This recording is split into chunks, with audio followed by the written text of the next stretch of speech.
You've made it. The shift is over. The last chart has been closed, the last medication reconciled, the last handoff completed. Your body knows it before your mind fully registers it, that slight softening in your shoulders, the first real breath you've taken in 12 hours. But let's pause here for just a moment, before we move forward into rest. Let's acknowledge what you've just completed. 12 hours. 720 minutes. 43,200 seconds of holding space for others, of making decisions that mattered, of being the person someone called for when they needed help. You showed up. You stayed present. You did what needed to be done, even when it was hard, even when you were tired 3 hours in, even when the shift felt like it might never end. And now it has ended. You're standing on the other side of it. Whatever happened during those 12 hours, the victories and the losses, the moments you're proud of and the moments you'll replay wondering if you could have done something differently, all of it is behind you now. Not forgotten, not dismissed, but complete. Finished. Done. Take a breath and let that completeness settle into your bones. The shift is over. You made it through. Find yourself a place to sit. It doesn't matter where. The break room chair with its cracked vinyl seat and metal arms. The edge of your bed, still made from yesterday morning, waiting patiently for your return. The couch that's been waiting for you, perhaps with the indentation still visible from where you sat before your shift began, in what feels like another lifetime. Just sit. Let your body settle into whatever is beneath you. Notice how it receives your weight without complaint, without judgment about how heavy you feel. You can stop holding yourself up right now. You can stop bracing. Whatever you're sitting on will do the work of supporting you. You don't have to do it anymore. And now, the shoes. These shoes. They've been your companions for 12 hours, your foundation, the thing between you and all those miles of floor. They've absorbed every step, every sudden sprint to a room, every slow walk back from a difficult moment. They know things about your shift that no one else does, the pace of it, the weight of it, the truth of how much ground you covered. Place your hands on the laces of your right shoe. Feel the texture of the fabric between your fingers, perhaps slightly damp from the pace of your shift, damp with the evidence of your effort, perhaps worn smooth from countless shifts before this one. Some of these laces you've tied hundreds of times, in the dark of early mornings, in the harsh light of locker rooms, in parking lots before you walked through those hospital doors to do it all again. Begin to loosen the lace, slowly, one eyelet at a time. There's no rush now. No one is coding. No one is calling for you. No pump is beeping. No physician is waiting for your answer. You can take as long as you need with this simple act of loosening a shoe. Notice how each loosening creates a little more space, a little more freedom around your ankle, across the top of your foot. The pressure that's been constant for so long begins to ease, one eyelet at a time. Pull the tongue of the shoe forward. Feel the pressure release across your instep. That band of compression that's been holding you all shift long, that's been keeping everything contained and supported and ready for action, begins to ease. It's been pressing down with steady force, not painful exactly, but constant, insistent, there. And now it's not. Slide your heel back, slowly, and feel your foot begin to emerge from its shell. The cool air touches your sock first. Notice that sensation, that first greeting of liberation. It might make your foot tingle slightly as the air moves across fabric that's been enclosed for so long. The temperature difference is shocking in its gentleness. Your foot is free now. Place it flat on the floor and feel the difference. Even through your sock, even bearing no weight, it feels lighter. Like it's just remembered it's not made of lead, not made of stone, but of bone and muscle and soft tissue that can rest. The arch of your foot begins to remember what it's like to simply exist, not to carry, not to propel you forward, not to keep you balanced during a patient transfer, not to move quickly from room to room, from emergency to emergency. Just to exist. Just to be afoot. Wiggle your toes inside the sock. They move, perhaps stiffly, perhaps with some protest, but they move. Each one remembering it's separate from its neighbors, remembering it can curl and flex and spread. You might notice the imprint of your sock seam across your toes, a little red line that will fade soon but that tells the story of how long they've been held in place. Now the left shoe. Again, hands on the laces. This one might be tighter. You may have tied it more securely during that brief moment mid-shift when you caught yourself stumbling slightly, when your body reminded you it was tired before your mind was ready to acknowledge it. Or maybe you yanked these laces tight during that moment when you needed to move fast, when you needed everything about your body to be secure and ready and reliable. Loosen it slowly. Feel each eyelet release its grip. This foot has carried you just as far, worked just as hard. If anything, it might be more tired. Maybe you favor one side slightly. Maybe you pivot on this foot when you turn. Maybe this is the foot that takes the first step when you respond to a call light. It deserves the same patient attention. The same slow, deliberate removal. The same acknowledgement of how hard it's worked. As you remove this shoe, really notice the sensation of weight leaving your body. Those shoes, perhaps 2 pounds together, but they felt like 10 pounds by the end. They felt like ankle weights you've been running with, like lead boots, like the heaviest things you've ever worn. They've absorbed the miles you've walked. Some say nurses walk 5 miles a shift, some say 7, some say more. Your feet know the true number. Your feet have counted every step even if your mind lost track after the first 100 times you moved from the medication room to a patient's bedside to the nurse's station and back again. Place both feet flat on the floor now. Feel them spread slightly, released from their confines. Notice your arches. They might ache, they might throb, they might feel like they're slowly unfurling like something that's been clenched for too long. That's okay. That's normal. That's your body beginning the process of letting go. Notice your heels. They've been striking the floor all shift, absorbing impact with every step. They might be tender now, might be hot, might feel bruised even if there's no visible mark. Acknowledge this. Your heels have done hard work.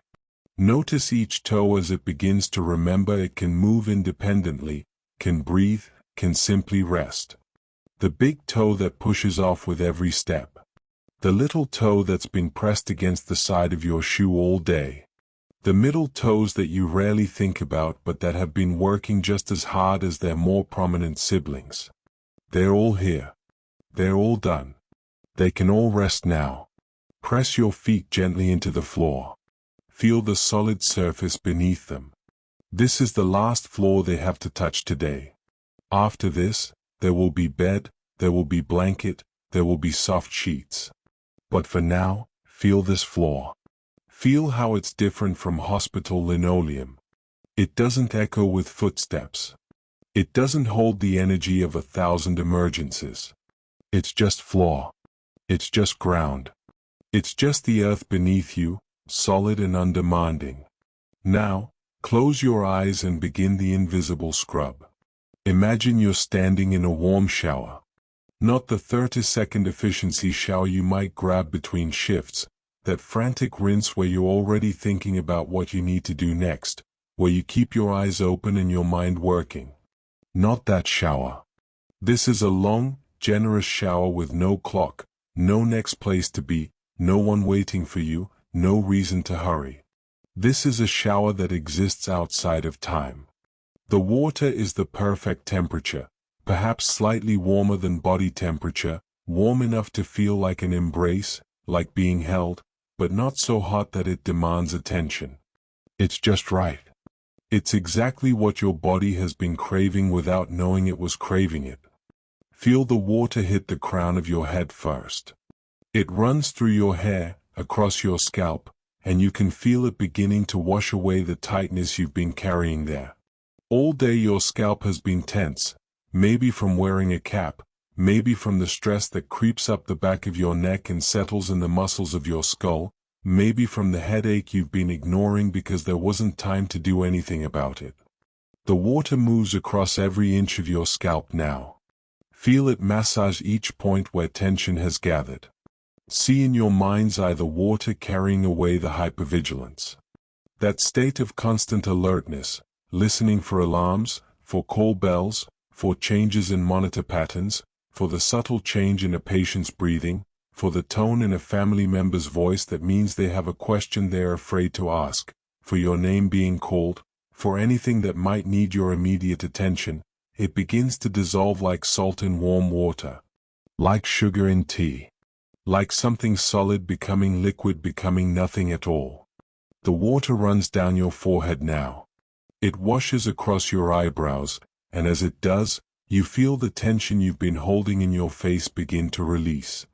Your eyebrows have been pulled together slightly, all shift, the expression of concentration, of focus, of thinking through problems and calculating dosages and reading subtle changes. Let the warm water smooth them out. Let them rest in their natural position, unworried, unconcerned. Your jaw has been clenched, perhaps for hours. Maybe you noticed it once or twice, felt your teeth pressed together, felt the muscle at the hinge of your jaw standing out in a hard knot. Maybe you released it then, for a moment, before it crept back without you noticing. Let the warm water soften it now. Let your teeth part slightly. Let your tongue rest heavy in your mouth, not pressed against your palate, not braced, just resting like a heavy, wet cloth. Let the muscles of your jaw unclench, one fiber at a time, until your whole face feels soft and loose and young. The water flows down your neck, across your shoulders. These shoulders have held so much, the physical weight of turning patients, of pulling them up in bed, of supporting their weight as they transferred, of leaning over bed rails, of carrying supplies, of pushing equipment. The emotional weight of difficult conversations, of delivering bad news, of sitting with grief, of holding space for fear, of being the steady presence when everything else felt uncertain. The mental weight of critical decisions, of remembering everything, of tracking multiple patients and multiple problems and multiple time-sensitive tasks simultaneously, of being the person who couldn't forget, couldn't miss something, couldn't let anything slip through the cracks. Imagine the water is warm enough, gentle enough, persistent enough to dissolve all of it. See the tension washing away. Imagine it has a color, maybe gray or brown or dark blue, and watch it run down your back, swirl around your feet, circle the drain, leaving you. With each moment, your shoulders soften a little more. They drop away from your ears. They round forward slightly in a way that would be terrible posture any other time, but right now is just relief. Just release. Just the shape of a body that's finally allowed to stop carrying everything. As the water continues down your arms, imagine it's washing away each patient's name. Not the care you gave them, that remains, that matters, that was real and true and important. Not the skill you demonstrated, that's yours, that's part of who you are, that will be there tomorrow when you need it again. But the weight of carrying their stories, the way they've been looped in your mind, all shift, playing and replaying. Room 412 with the pneumonia and the anxious daughter who called every hour. Room 415 with the post-op knee who couldn't get comfortable no matter what you tried. Room 420 with the chest pain that turned out to be anxiety but took 3 hours and an EKG and labs and the cardiologist coming in to figure that out. The names and numbers and diagnoses and treatment plans. Imagine writing each one on a small piece of paper and watching the water dissolve the ink, blur the words, carry them away downstream, away from you, away to wherever water carries things that are no longer needed. You gave them your best. You can release them now. They don't need to live in your body anymore. The water flows down your chest, your abdomen. It's washing away the adrenaline that's been coursing through you. Your heart has been beating faster than resting pace for 12 hours. Even when you weren't running, even when you were charting, your heart was working harder than it needed to, pumping out cortisol and adrenaline and all the chemicals of alertness and readiness. Your body has been in low-level fight or flight for half a day. Begin to tell it, you're safe now. There's no emergency here. Nothing requires your immediate action. No one is crashing. No one needs you to think faster than you can think. The water is warm. The water is constant. The water will wash away the fight-flight-freeze that's been your companion all shift long. Feel your heart begin to slow, one beat at a time. Feel the spaces between beats lengthen. Feel your pulse in your wrists, your neck, and notice how it's becoming more gentle, more calm, more steady in a way that's different from the steady of vigilance. This is the steady of peace. Down your legs now, these legs that have held you upright for 12 hours.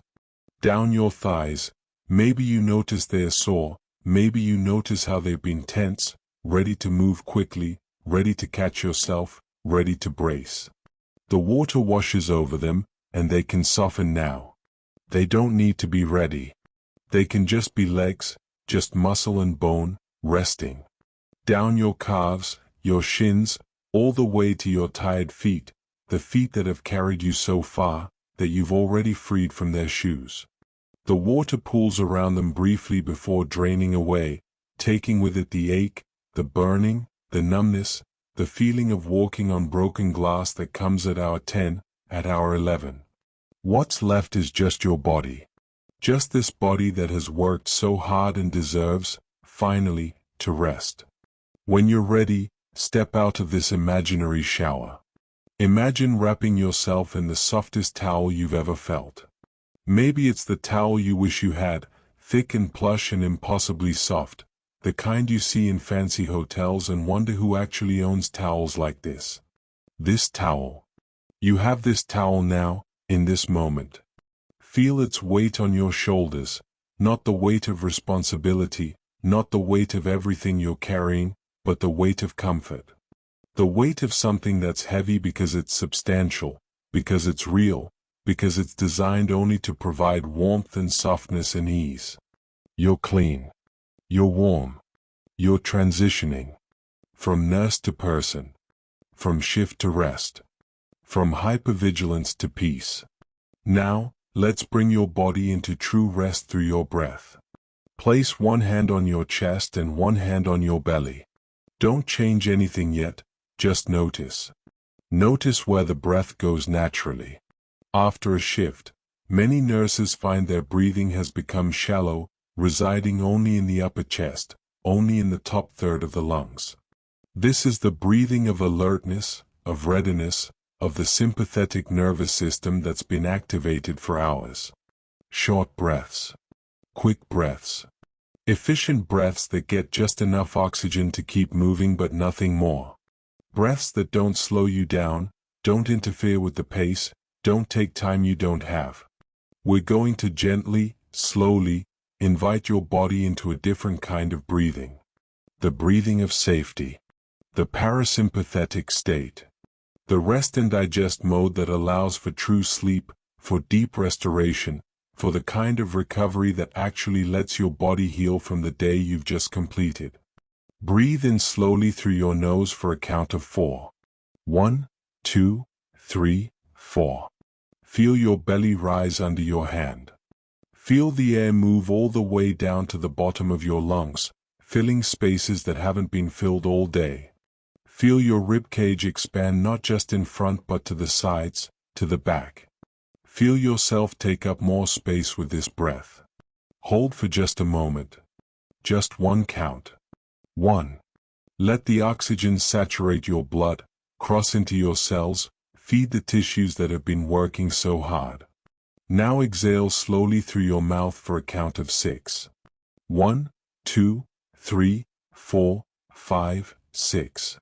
Feel your belly fall.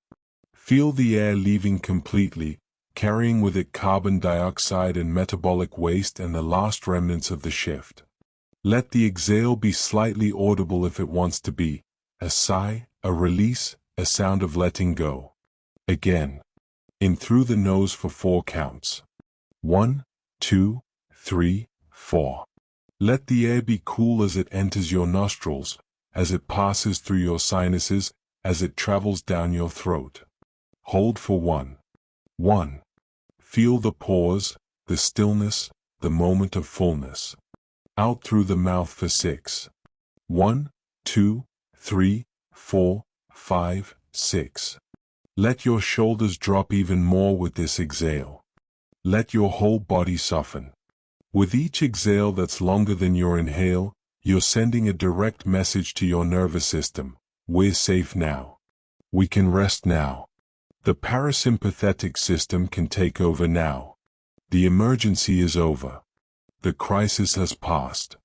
It's time to restore, to repair, to replenish everything that's been depleted. Continue this pattern on your own. In for 4. Hold for 1. Out for 6. You don't have to count if you don't want to. Let your body find its own rhythm, its own pace. Just keep the exhale longer than the inhale. That's the key. That's what signals safety to your ancient nervous system that doesn't speak in words but in breath patterns and heart rates and muscle tension. Let your body begin to remember what rest feels like. Let your heart rate begin to slow. Let the tightness in your chest begin to ease. Let each breath be an invitation deeper into calm, deeper into quiet, deeper into the state where sleep becomes possible. You're doing beautifully. You've worked so hard. You've cared so deeply. And now, you're allowing yourself to transition. From nurse to person. From shift to rest. From hypervigilance to peace. As your breath continues its gentle rhythm, in for 4, hold for 1, out for 6, I'm going to invite you to take a journey with me. You don't have to go anywhere physically. Your body is exactly where it needs to be, growing heavier and more comfortable with each breath, sinking more deeply into whatever is supporting you. But in your mind's eye, you're going to leave the hospital behind entirely. You're going somewhere that represents the opposite of everything you've experienced for the past 12 hours. A place of slowness instead of speed. Of growth instead of crisis. Of beauty instead of utility. Of silence instead of alarms. You find yourself standing at the entrance to a botanical garden. But this isn't just any garden, and this isn't daytime with crowds of visitors and tour groups and children running down paths. You've arrived at twilight, in that magical hour when the garden has closed to the public but remains open for a special evening program, a silent walking meditation through the conservatory. You didn't know this program existed until now. You've been invited. The garden is open just for you. The massive iron gates are open just for you. They are old gates, Victorian-era ironwork with elaborate scrolling and curled leaves worked into the metal by craftspeople who lived more than a century ago. The black iron has a slight patina of rust in places, giving it character, giving it history. These gates have been opening and closing for 100 years, greeting visitors, welcoming people into this green sanctuary. As you step through them, you notice immediately how the air changes. The sharp, sterile smell that has been in your nostrils all shift, that combination of antiseptic and floor cleaner and something indefinably medical, something chemical and harsh and clean in a way that has nothing to do with nature, begins to fade. It's like switching channels, like turning down the volume on one station while another station fades in, gentler and more organic. In its place comes the scent of earth. Real earth. Damp soil that's been watered just before dusk by gardeners who understand that evening watering means less evaporation, means the water sinks deep into the roots where it's needed. It smells dark and rich and alive. There's something almost sweet about it, but not sugar sweet, the sweetness of decomposition and growth happening simultaneously, of yesterday's leaves becoming tomorrow's flowers, of the eternal cycle of life that continues regardless of human drama. This is the smell of growing things, of patient transformation, of cycles that happen whether anyone is watching or not. No one is timing how long it takes a seed to germinate. No one is critical if a stem grows more slowly than expected. There are no interventions here, only support, water and light and soil and time. Take a few steps down the gravel path. Hear the gentle crunch beneath your feet, so different from the squeaky efficiency of hospital linoleum, so different from the purposeful click of nursing shoes on tile. Each step on this path is soft, forgiving. The gravel gives slightly under your weight and then settles back into place. You leave footprints, shallow and temporary, and by tomorrow the gardeners will have raked this path smooth again. You are here, you are making an impression, but you don't have to stay forever. You can move through this place and leave it as you found it. There's no urgency in this sound. No sound of running, of rushing, of I need to get there quickly. Just presence. Just the rhythmic crunch of one foot, then the other, moving at a pace that feels natural rather than necessary. To your right, you notice the first flowers of the evening garden. Moonflowers, their white blooms just beginning to unfurl as the darkness gathers. They're amazing flowers. They spend all day as tightly closed green buds, and then, as the sun sets, they open. Slowly. Patiently. No one forces them open. No one is anxious about whether they'll bloom on time. They open on their own time, following their own internal clock, responding to light levels and temperature and cues that humans can barely understand, and no one judges them for their pace. Watch one of the buds as it begins to open. You can actually see it moving if you're patient enough, if you're still enough. The white petals slowly unfurl, spiraling outward from the center, revealing the pale yellow throat of the flower. It takes 10 minutes for a moonflower to fully open. 10 minutes of continuous, visible movement. When was the last time you watched something for 10 minutes without interruption, without checking the time, without moving on to the next task? And then you catch it, the scent of jasmine. It's growing on a trellis just ahead, a cascade of small white star-shaped flowers against dark green leaves, and the evening air is carrying its perfume toward you. Breathe it in deeply. Jasmine is sweet, yes, but there's something almost honeyed about it, something rich and complex and layered. It's not a simple smell. There are top notes and base notes like a fine perfume. There's sweetness but also something slightly musky underneath, something that speaks of warm nights and slowness and absolute safety. This smell replaces the hospital smell. This is what the air is allowed to smell like when nothing is emergent, when nothing is urgent, when there is only growth and bloom and rest. The jasmine doesn't bloom because someone needs it to. It blooms because it's time to bloom. It blooms because that's what jasmine does when conditions are right. It blooms generously, abundantly, without keeping track of whether anyone notices or appreciates it. You continue walking slowly down the path. The light is fading now, and the sky above is transitioning through its evening colors. That particular blue of twilight, not quite day blue, not quite night black, but something in between. Indigo, maybe, or periwinkle. The color has a name but it doesn't really matter. It's beautiful without needing to be named or categorized. But the garden has anticipated this fading light. Small solar lights line the pathway, glowing softly, giving just enough illumination to see where you're going without being harsh or fluorescent. This light is gentle. This light doesn't buzz or flicker or create shadows that look like they might be problems. This light doesn't cast the sharp shadows of hospital fluorescence that can make you do a double take, wondering if you saw movement, if you missed something. This light simply is. It exists to guide, not to interrogate. Ahead of you rises the glass structure of the main conservatory. It's a Victorian-era building, all curves, an iron framework and thousands of panes of glass that now reflect the deepening twilight. The architecture is elaborate, cupolas and arches and sections that rise to different heights, creating a skyline of glass peaks against the darkening sky. The glass is old, slightly wavy, with imperfections that make the light bend in interesting ways. This building has stood for more than a century, housing plants, creating microclimates, protecting tender species from the harsh world outside.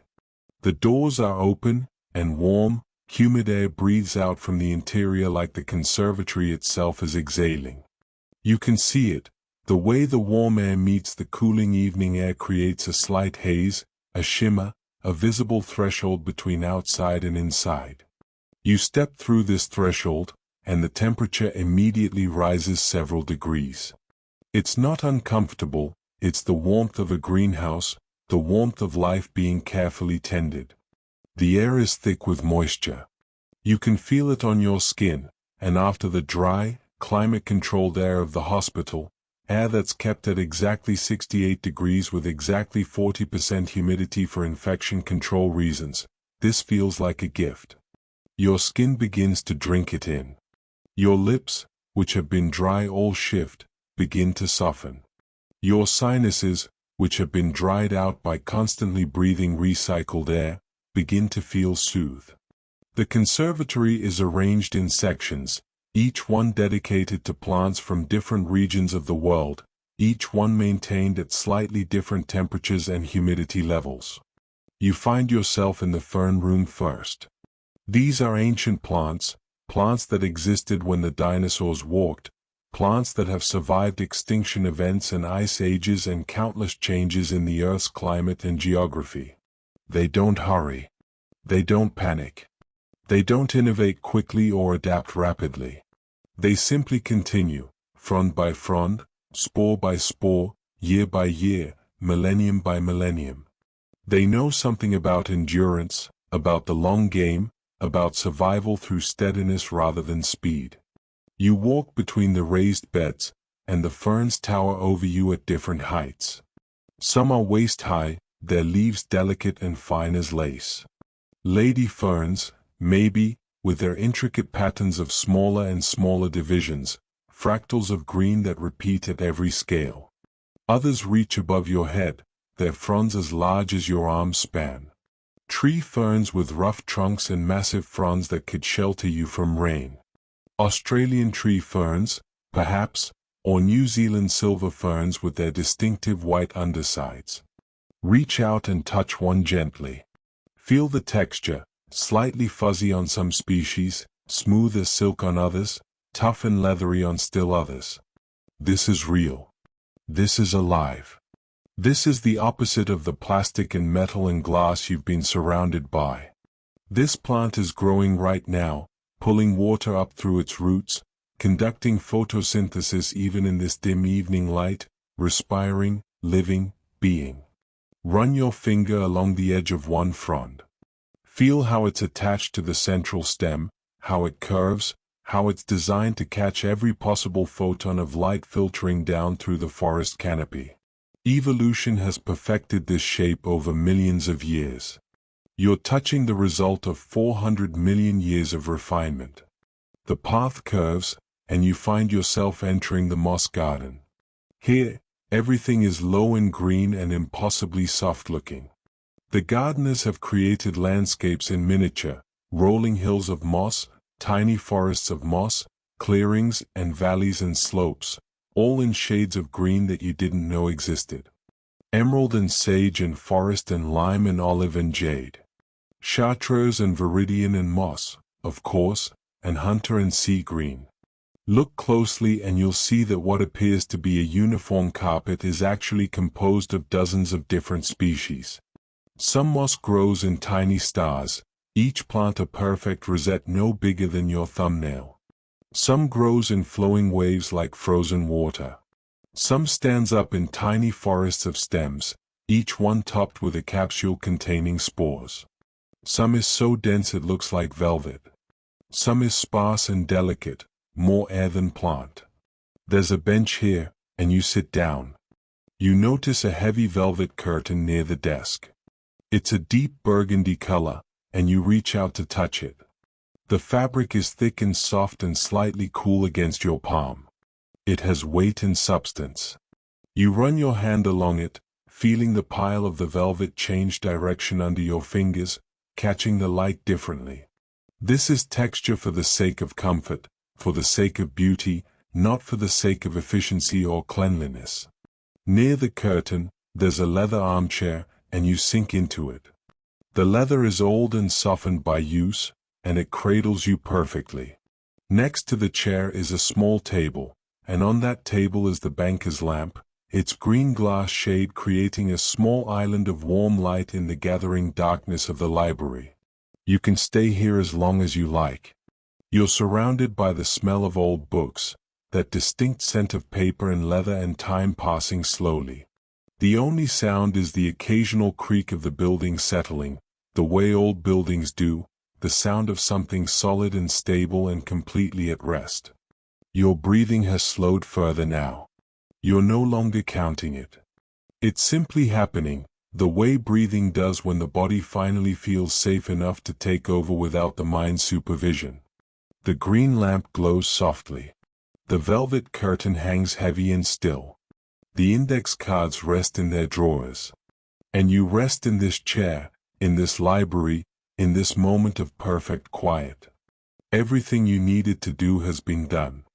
Everything you need to remember has been written down. Everything you were carrying has been set down.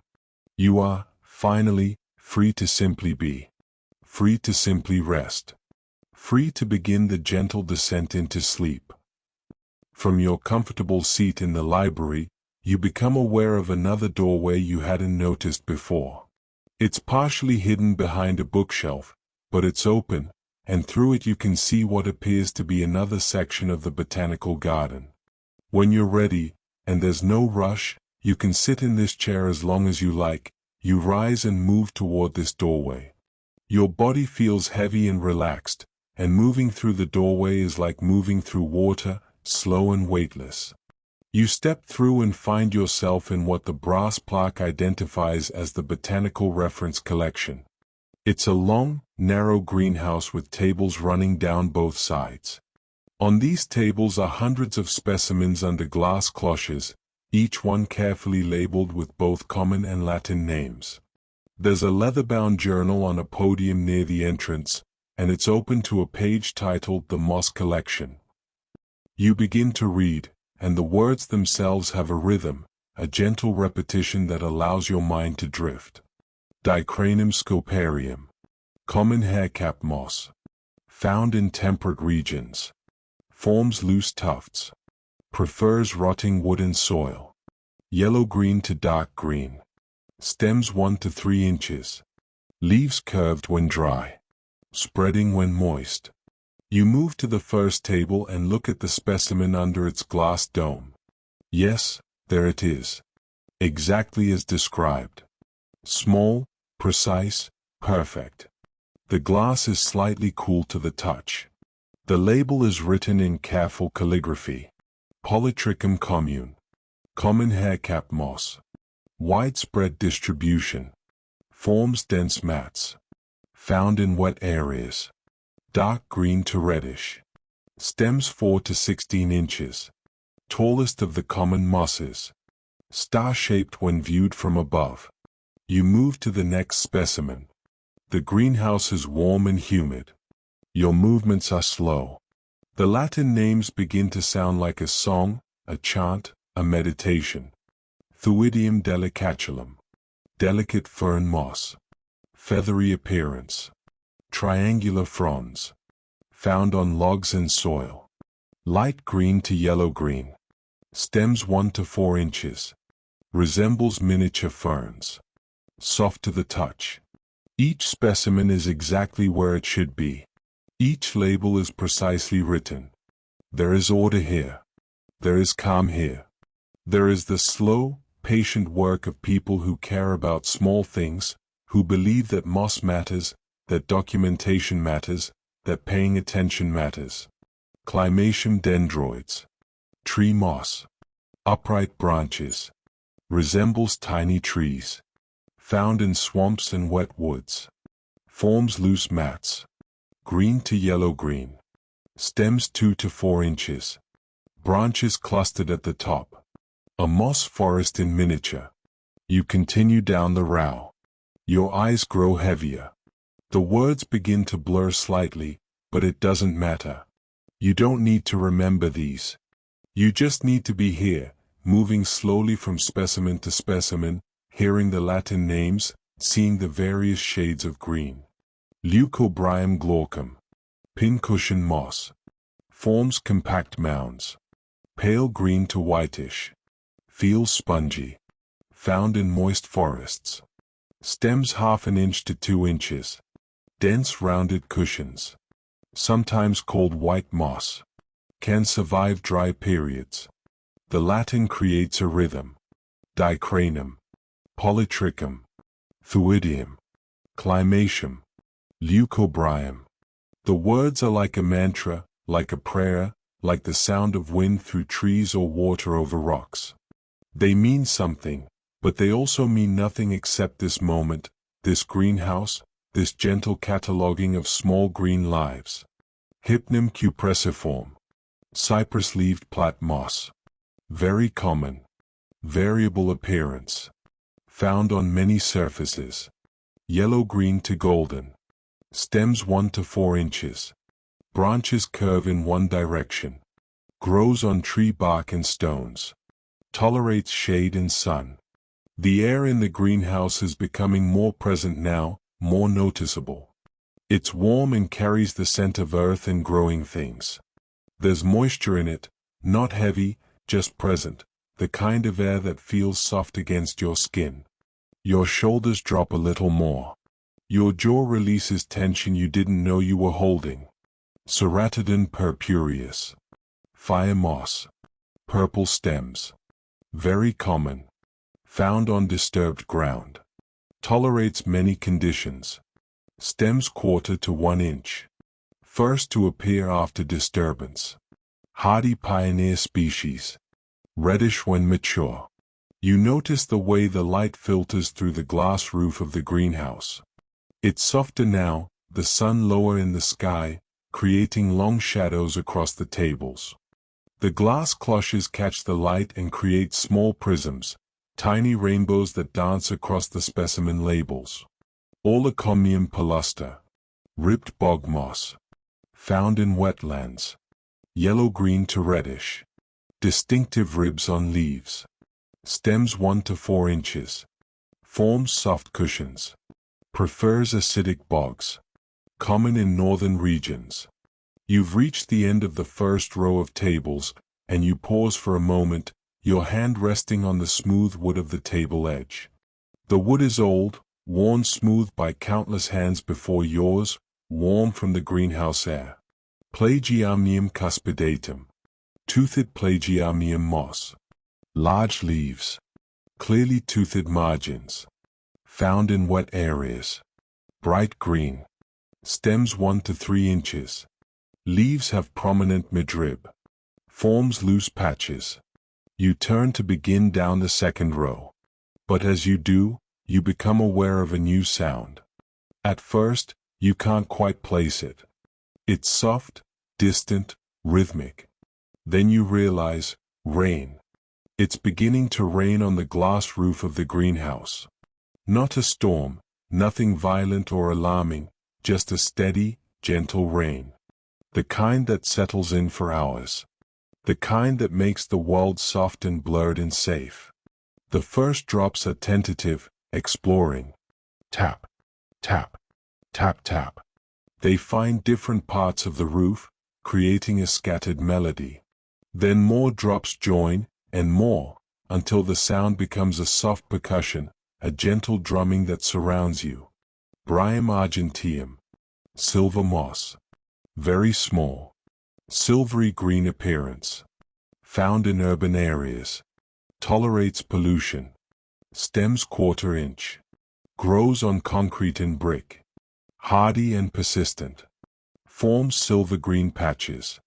The sound is like a whisper. Like a lullaby. Like white noise but organic, natural, real. Each drop hits the glass roof and runs down toward the gutters. Thousands of drops. Millions of drops. each one the same, each one part of the larger rhythm. You continue reading, but now the Latin names blend with the sound of rain, creating a layered soundscape that requires nothing of you except presence. Funaria hygrometrica. Bonfire moss. Common on disturbed soil. Bright green. Found after fires. Short-lived. Stems half-inch. Capsules distinctive. Pear-shaped spore cases. First to colonize burned areas. A pioneer species. The rain increases slightly. Not enough to be alarming.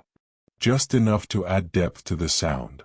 Now you can hear different notes, the drops on glass, the drops on the leaves of plants outside, the drops hitting the gravel paths, the drops falling into the fountain you passed earlier. Each surface creates its own tone, its own contribution to the symphony. Niam hornum. Swan's neck thread moss. Large robust moss. Found in wet woods. Dark green to brownish. Stems 1 to 3 inches. Leaves broad and flat. Prefers acid soil. Forms loose patches. Common but beautiful. The rain has found its rhythm now. It's steady. Unwavering. About 50 drops per second if you try to count, but you don't try to count. You just let it be the background, the foundation, the steady heartbeat of the evening. Your breathing has synchronized with the rain somehow. You're not trying to make this happen. It's just happening. Your inhale is the sound of rain on glass. Your exhale is the sound of water running down the gutters. In and out. Rise and fall. Rain and breath. Breath and rain. Rhodobrium roseum. Rose moss. Leaves in rosettes. Distinctive appearance. Bright green. Found in temperate forests. Stems 1 to 2 inches. Leaves arranged like flower petals. Prefers shade. Elegant form. You move more slowly now between the specimens. Each step takes a little longer. Your hand trails along the edge of the table, fingers brushing the cool wood. The rain continues its gentle percussion above. Bartramia pomiformis. Apple moss. Spherical capsules. Resembles tiny apples. Found on rocks and soil. Yellow-green. Stems 1/2 to 2 inches. Grows in compact tufts. Prefers limestone areas. The greenhouse is warmer now with the rain outside creating contrast. You feel cocooned, protected. The glass keeps you dry while allowing you to hear every drop, to witness the rain without being subject to it. Atricum undulatum. Common smoothcap moss. Wavy leaves when dry. Found in woods and banks. Dark green. Stems 1 to 3 inches. Leaves have distinctive waves. Forms loose patches. Prefers disturbed soil. You've finished the moss specimens now, and you move to the next section, ferns. The rain continues. The rhythm continues. The Latin names continue, shifting from the world of mosses to the world of ferns, but the feeling remains the same, cataloging, ordering, naming, knowing. Polypodium virginianum. Rock polypody fern. Evergreen. Found on rocks and cliffs. Leathery fronds. 4 to 10 inches long. Tolerates dry conditions. Fronds arise from creeping rhizome. Green year-round. The rain is heavier now, but it's not threatening. It's just more present, more insistent in its gentleness. It's the kind of rain that makes you grateful to be inside, to be warm, to be dry, to be able to simply listen without having to do anything about it. Dryopteris intermedia. Intermediate wood fern. Evergreen. Lacy appearance. Found in forests. 1 to 2 feet tall. Prefers shade and moisture. Fronds twice cut. Delicate but hardy. Deep green color. Outside the greenhouse, beyond the rain-streaked glass, you can see the garden growing darker. The shapes of trees and shrubs become silhouettes. The paths disappear into shadow. The world is reducing itself to essentials, sound and darkness and the green glow of growing things. Ethereum filix femina. Lady fern. Deciduous. Very lacy fronds. Found in moist woods. 2 to 3 feet tall.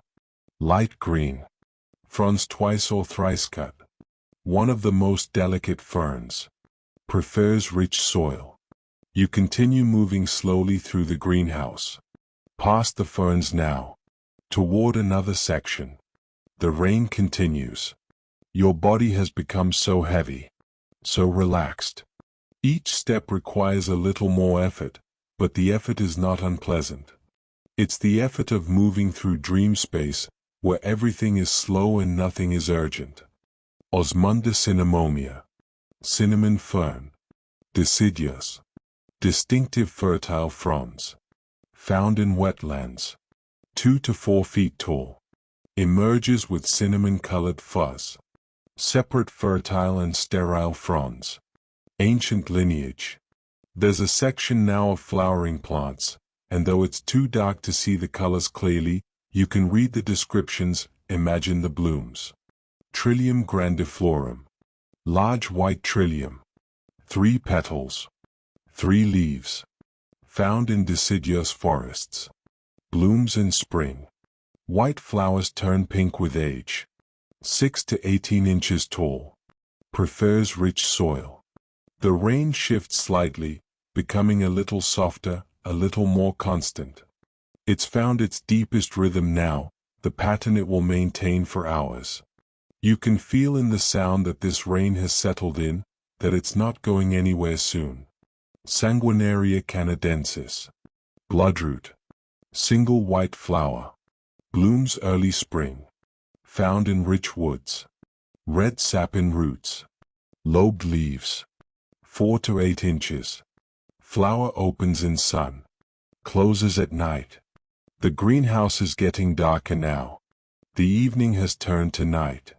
The only light comes from small lamps under some of the specimen tables, creating pools of gold in the growing darkness. The rain on the roof continues. Steady. Eternal. Trustworthy. Hepatica nobilis. Common hepatica. Blue or white flowers. 3-lobed leaves. Blooms very early. Found in deciduous woods. 3 to 6 inches tall. Leaves evergreen. First spring flower in many places. You move past more specimens, each one catalogued and preserved and known. The labels continue in their careful calligraphy. The Latin names continue their meditation. Claytonia virginica. Spring beauty. Pink striped flowers. Grass-like leaves. Found in moist woods. Blooms early spring. 4 to 12 inches. Flowers close at night. Edible corms underground. The rain becomes your world now. Not just sound but presence. You can almost feel it through the glass, can sense the coolness of it, the life of it. The specimens under their glass domes seem to respond to it somehow, seem more vivid, more present. Erythronium americanum. Trout lily. Yellow nodding flowers. Mottled leaves. Found in rich woods. Blooms mid-spring. 6 to 9 inches. Leaves resemble trout markings. Forms large colonies slowly. You've reached the end of the specimen tables. At the far end of the greenhouse is a door, and through its glass panes, you can see another structure beyond. You move toward it, your hand on the cool metal of the door handle, and you step out briefly into the rain. The drops are cool on your skin. Not unpleasant. Just real, just present. The gravel path is dark with water. You can hear it running in rivulets toward the garden beds. The air is fresh and alive, carrying the scent of wet earth and growing things. But you're only outside for a moment before you reach the next building and step inside. This is different. This is not a greenhouse. This is a train station. But not a modern one, a vintage station from perhaps the 1940s, All dark wood and brass fixtures and old-fashioned benches with curved iron armrests. The station is quiet, nearly empty. There's a large clock on the wall, its brass hands pointing to somehow that doesn't really matter. The floor is worn marble, polished by decades of footsteps. A few lamps cast warm pools of light, leaving most of the station in comfortable shadow. There's only one train here, and it's waiting at the platform. A sleeper car. The windows glow with warm, dim light from within. Steam rises gently from beneath the train, creating soft clouds that drift upward and disappear. The conductor is standing by the steps, an older person in a traditional uniform, who nods at you with a gentle smile and gestures for you to board. You climb the 3 steps into the train car, and the smell is leather and wood polish and something indefinably old-fashioned. The corridor is narrow, and your hand trails along the polished wooden wall as you walk. The wood is warm and smooth, worn by countless hands. The corridor stretches ahead of you, doors on either side leading to private compartments. Brass number plates mark each door. Small sconces on the walls provide gentle light. The carpet runner down the center of the corridor is burgundy and gold, slightly worn in the middle where generations of passengers have walked. The conductor shows you to your compartment. It's small but perfect. There's a bench seat that converts to a bed, and it's already been made up with crisp white sheets and a heavy wool blanket in deep blue. There's a tiny sink in the corner, a small reading lamp above the bed, and a wide window with a shade that can be pulled down. You don't pull the shade down. You want to watch the world go by. The walls of the compartment are paneled in rich wood.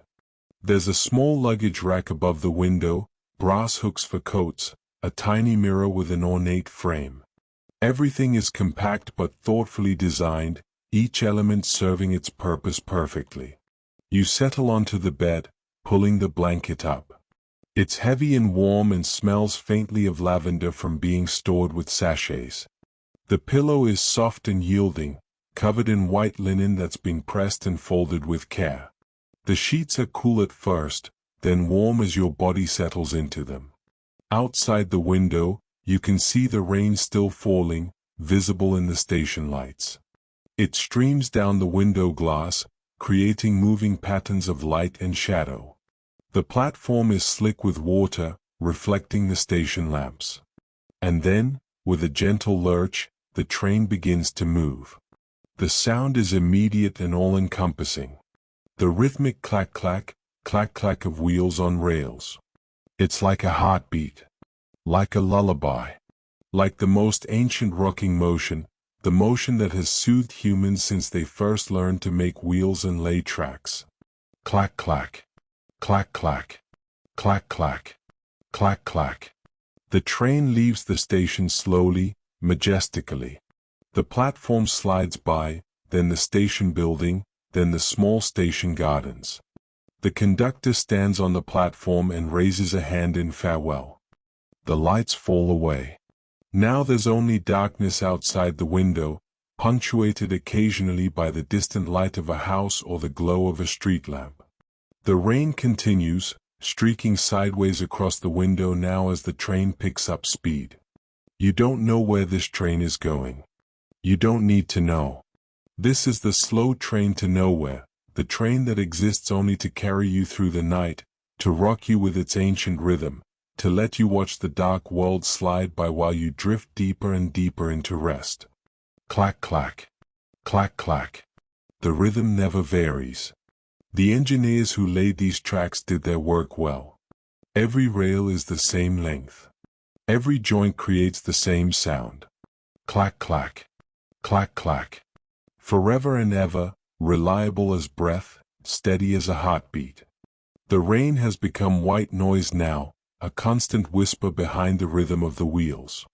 You can hear it hitting the roof of the train car, running down the windows, but it's background now. The main sound is the wheels. The main sensation is the gentle rocking as the train follows the curves in the track. Clack-clack. Clack-clack. Clack-clack. Clack-clack. The train sways slightly as it rounds a curve, and you feel the gentle pull of momentum, the way the world shifts and settles. The blanket slides over you with the movement. The pillow adjusts beneath your head. Everything moves together, synchronized, harmonious. Outside, the landscape is dark and featureless. Occasionally, a stand of trees appears, their shapes darker against the dark sky. Occasionally, the moonlight breaks through the clouds and illuminates a field, a hill, a river. But mostly, there's only darkness. Comfortable, safe darkness. The darkness of the world at rest. Clack clack. Clack clack. Clack clack. Clack clack. A distant light appears on the horizon. Maybe another town, maybe a farmhouse, maybe just starlight breaking through the clouds. It doesn't matter. It's just something to watch as it slowly passes, as the train carries you forward through the night. The train rocks you gently, side to side, forward and back. The motion is subtle but constant. It's the motion of cradles and rocking chairs and ships at anchor. It's the motion that tells your most primitive brain, you are safe, you are carried, you can let go. Clack clack. Clack clack. Clack clack. Clack clack. Inside the compartment, the small lamp creates a warm glow. The wood paneling seems to absorb the light and radiate it back softly. The brass fixtures gleam dully. Everything is exactly as it should be, ordered, maintained, cared for. Your breathing has slowed even further now. Each breath takes longer. Each exhale releases more. The rhythm of your breathing begins to match the rhythm of the wheels, until you can't tell where one ends and the other begins. Clack clack. Clack clack. Clack clack. Clack clack. The train passes through a small station without stopping. Lights flash by briefly, a platform, a bench, a sign you can't quite read. Then darkness again. The train doesn't slow. This isn't your stop. You're just passing through. Your eyes are so heavy now. The window is becoming blurred. You can still see the occasional light passing by, still hear the rain, still feel the rocking, but it's all becoming soft and distant. Clack clack. Clack clack. Clack clack. Clack clack. The train continues through the night. The wheels continue their rhythm. The rain continues its whisper. And you continue your descent into the deepest rest, carried by the steady motion, surrounded by the steady sound. Outside, a river appears beside the tracks, its surface catching the moonlight. The train runs parallel to it for a while, and you can see the rain creating tiny circles on the water's surface. Then the river curves away and is gone. Clack clack. Clack clack. Clack clack. Clack clack. There's nothing you need to do. The train knows where it's going. The engineer is in control. Your only job is to rest, to let yourself be carried, to let the rhythm of the wheels and the whisper of the rain and the rocking of the car pull you deeper. The heavy blanket weighs you down gently. The pillow cradles your head perfectly. The sheets are warm now, heated by your body. You are cocooned, protected, safe in this small moving room that carries you through the night. Clack clack. Clack clack. Clack clack. Clack clack. A bridge now. The sound changes slightly as the wheels pass over different supports, but the rhythm remains. The train crosses the bridge and returns to solid ground, and the sound settles back into its familiar pattern. The darkness outside is complete now. There are no more lights. Just the dark landscape rolling by, invisible but present. Fields and forests and rivers and hills, all sleeping under the rain, all resting in the night. Clack clack. Clack clack. Clack clack. Clack clack. And you are resting too. Your body is heavy against the mattress.